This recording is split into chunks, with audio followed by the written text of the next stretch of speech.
Bonjour, votre chirurgie cardiaque s'approche à grands pas. Pour ce faire, nous vous suggérons dans cette vidéo quelques méthodes qui vous aideront à regagner votre mobilité suite à votre chirurgie cardiaque. Ces méthodes s'adressent à une clientèle qui subira une incision au sternum.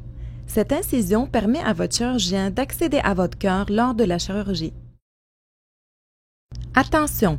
Nous vous suggérons de ne pas effectuer l'une ou l'ensemble de ces méthodes si vous souffrez d'une condition de santé qui vous empêche d'être couché à plat ou de problèmes musculaires, orthopédiques ou articulaires nécessitant le suivi par un professionnel de la santé.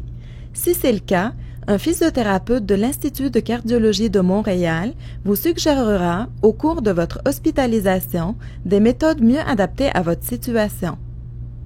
Dans cette vidéo, nous vous présentons 3 types de mobilisation essentiels dans la vie de tous les jours que vous devrez effectuer après votre chirurgie cardiaque durant votre séjour à l'hôpital et au congé. Ne vous inquiétez pas, le tout sera fait progressivement. Dès le jour même de la chirurgie, 1 ou 2 intervenants vous apporteront l'aide nécessaire dans vos mobilisations.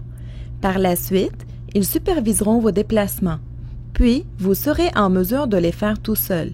Il est important de regagner le plus vite possible le degré d'autonomie que vous possédiez avant la chirurgie. Afin d'être mieux préparé en vue de votre chirurgie cardiaque, nous vous suggérons de commencer à vous pratiquer chez vous à effectuer ces mobilisations. Les membres de votre famille pourront vous encourager et vous aider à y arriver. Si, par contre, vous avez des difficultés, nous serons là pour vous accompagner. Premièrement, vous allez visualiser comment se lever et se rasseoir sur une chaise.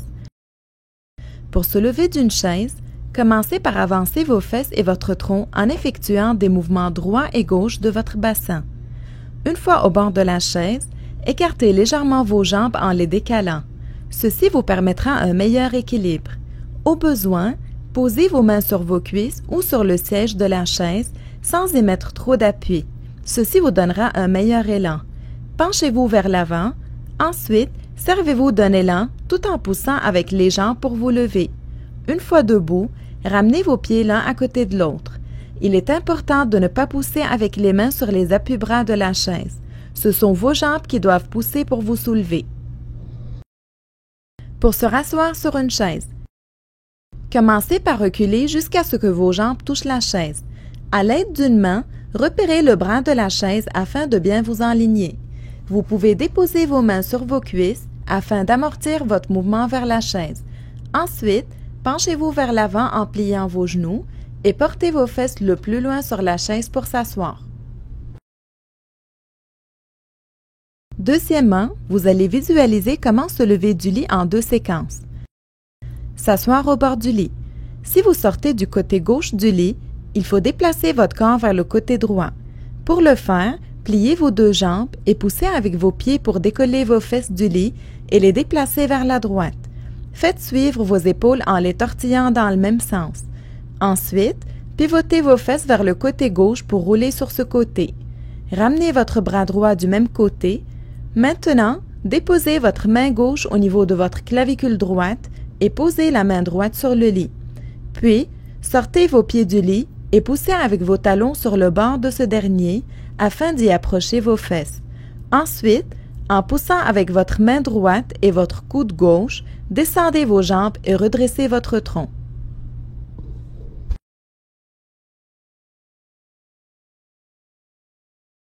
Se lever du lit. Avancez vos fesses au bord du lit en effectuant des mouvements droit et gauche du bassin.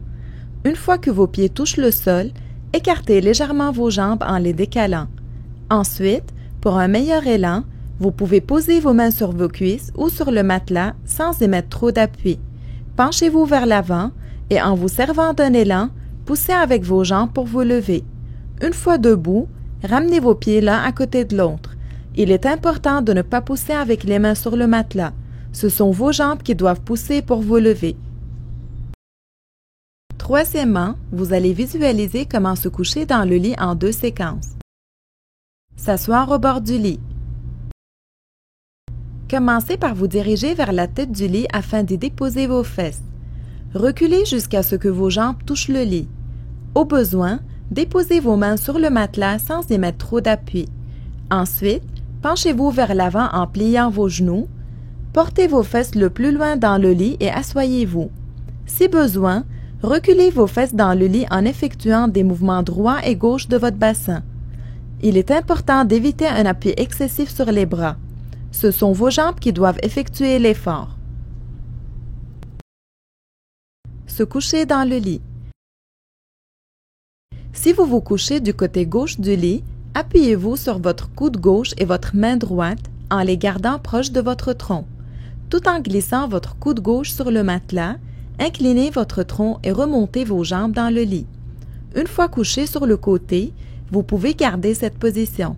Par contre, si vous aimez mieux être couché sur le dos, vous devez pousser sur le matelas avec votre main droite et votre pied droit afin de rouler sur votre dos. Une fois sur le dos, si vous êtes très proche du bord du lit, vous pouvez vous déplacer vers la droite.